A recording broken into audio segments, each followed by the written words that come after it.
इस प्रश्न में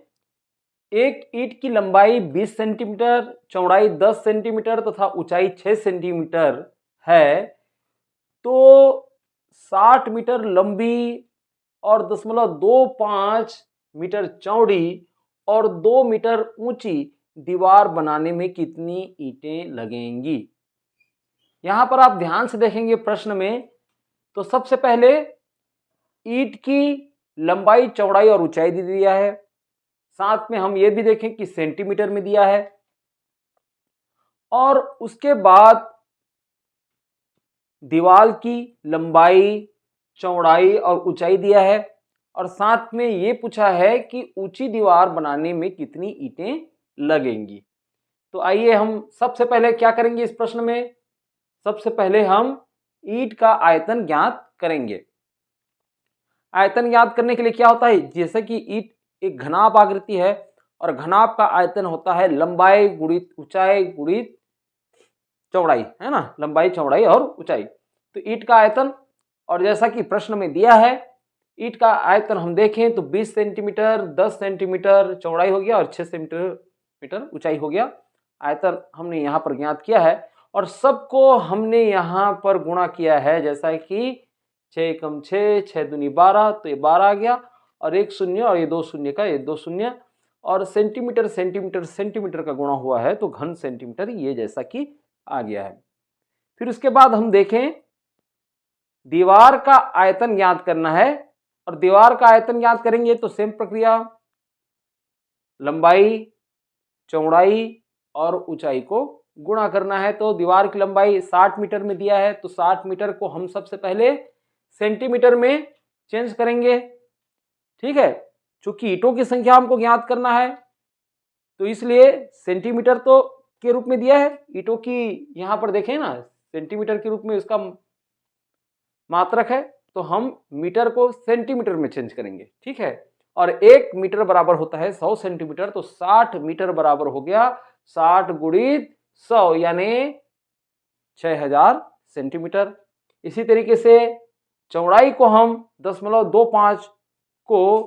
100 से जब गुणा करेंगे तो मिल जाएगा 25 सेंटीमीटर, ठीक है, कुछ इस तरीके से 0.25 गुणित 100, 25 एकम 25, ठीक, और दो शून्य डाल देंगे, और जैसा कि दशमलव के बाद दो अंक हैं 1 और 2, तो हमको भी यहाँ पर दशमलव लगाना है, ये हो गया 25 सेंटीमीटर के रूप में हम इस तरह से लिख लेंगे, ठीक है। फिर आगे हम देखें, यहाँ पर दीवार की ऊंचाई 2 मीटर बराबर 200 सेंटीमीटर हो जाएगा, इसको भी 100 से गुणा किया गया है, मीटर को हम सेंटीमीटर में चेंज कर रहे हैं। फिर उसके बाद दीवार का आयतन हम ज्ञात करेंगे, तो 6000 गुणित 25 गुणित 200, इनको आपस में गुणा किया जाएगा, और साथ में हमको उत्तर मिल गया है यहाँ पर, सबको गुणा करने के बाद जैसा कि 25 दूनी हो जाएगा 50, 50 और उसमें 50 में जो 5 है ना, 50 में देखिए पहले हम अंकों को वो कर लेंगे, 25 दूनी हो जाएगा आपका 50, और 50 में जैसा कि 5 से गुणा हम 6 का करेंगे तो ये हो जाएगा 5 छिक्का 30, और इस शून्य का एक ये शून्य, फिर उसके बाद 1 2 3 4 5 6 है ना, 5 1 2 3 4 5, इस प्रकार से ये आ गया है, ठीक है, ठीक, यहाँ पर, हाँ, यहाँ पर आ गया आपका 3 करोड़ घन सेंटीमीटर, ठीक है। अब यहाँ हमको फिर ईंटों की संख्या ज्ञात करना होगा। ईंटों की संख्या ज्ञात करने के लिए क्या किया गया है, ईंटों की संख्या बराबर दीवार का जो आयतन रहेगा बटे ईंट का आयतन,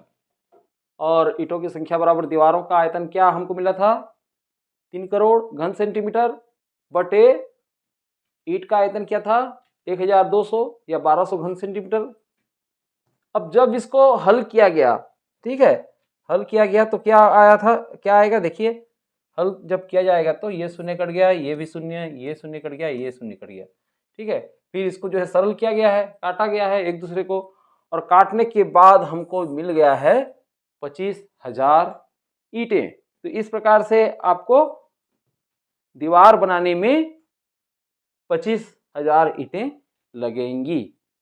तो इस तरीके से आपको बना लेना है। आशा है आप लोगों के समझ में आ गया होगा। हम इसी तरीके से और भी गणित लेकर के आएंगे, आप चैनल को सब्सक्राइब कर लें।